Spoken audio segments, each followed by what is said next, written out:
تم نے دھوکہ دیا ہے مجھے مم یو جیٹر اس کو الفاظ ادا کرنے میں دقت ہوتی تھی۔ وہ بچپن سے ہی اخلاق جیسے مرض میں مبتلا تھی، لیکن کبھی اتنی کم مائگی کا احساس نہیں ہوا تھا، خاص کر اپنی اس کمتری کا جتنا آج ہو رہا تھا۔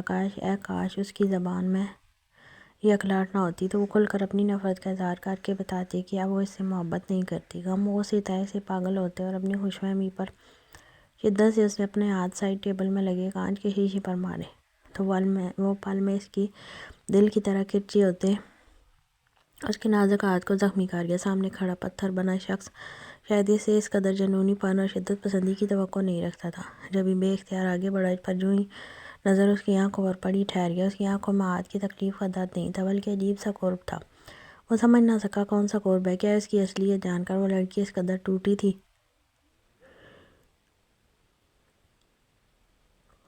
میں ہی پاگل ہوں کیسے سوچ لیا کہ مجھ جیسی اٹک اٹک کر بولنے والی لڑکی سے کوئی محبت کر سکتا ہے۔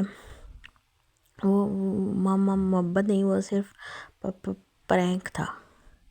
وہ خود ہی ہنسنے لگتی تھی، آنکھوں سے لگی تھی آنکھوں سے گرم سیاہ رواں تھا جو سرخ و سفید مومی گالوں پر بہہ رہا تھا۔ میری بات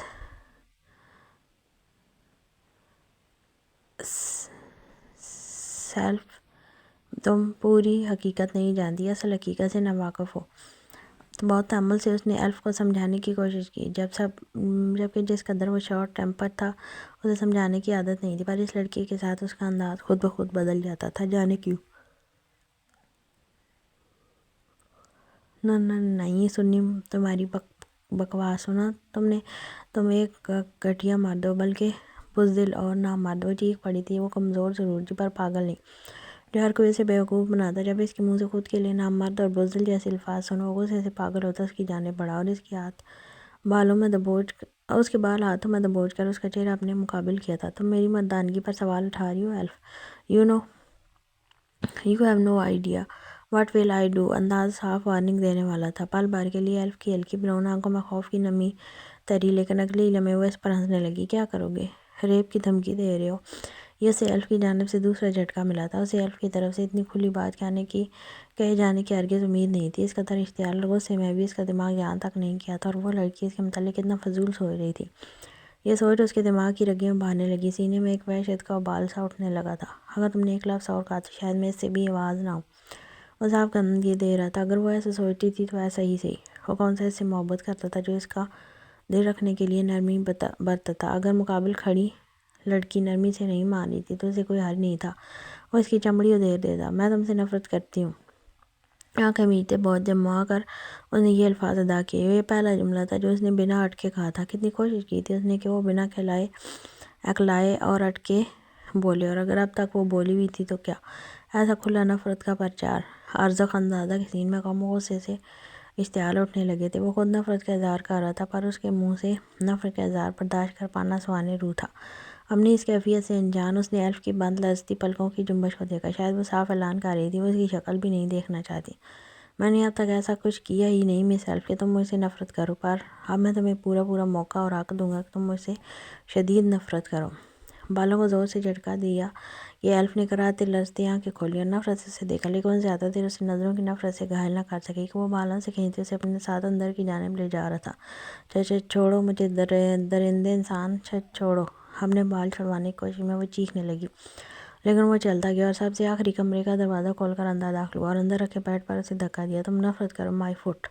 جب تم نے محبت کا اظہار کیا تھا نا تب مجھے اس سے فرق پڑا تھا۔ اب تم نفرت کا اظہار کر رہی ہو، مجھے اس سے بھی فرق نہیں پڑتا، لیکن تم میرے مقصد تک پہنچنے کی چابی ہو۔ جب تک مقصد حاصل نہیں ہوتا تم یہیں رہوگی۔ شفقیت سے کہتا وہ مسکرایا، لیکن وہ جھوٹ کہہ رہا تھا۔ محبت کے اظہار سے نہ صحیح پر ایلف کی نفرت کے پرچار نے اسے دل و جان سے جلایا تھا۔ وہ اپنی اس جلن کو محسوس کر رہا تھا پر دانستہ طور پر انجان بن رہا تھا۔ خیال نما اس نے اپنے دل کو یہ سمجھایا تھا، ایلف صرف اس کی نفرت اور بدلے کی مستحق ہے۔ تم ایسا نہیں کر سکتے، میں یہاں نہیں رہ سکتی۔ اور جتنی دیر سے شیرنی بنی اس پر وار کر رہی تھی اب خوف سے بھیگی بلی بنی تھی۔ یا سامنے کھڑا شخص نہیں جانتا تھا وہ تو رات کمرے کا دروازہ بھی بند نہیں کرتی۔ تنہائی سے خوفزدہ رہنے والی لڑکی کے لیے یہ تنہا کمرے کی سزا سخت زہر کا کام کرنے والی تھی۔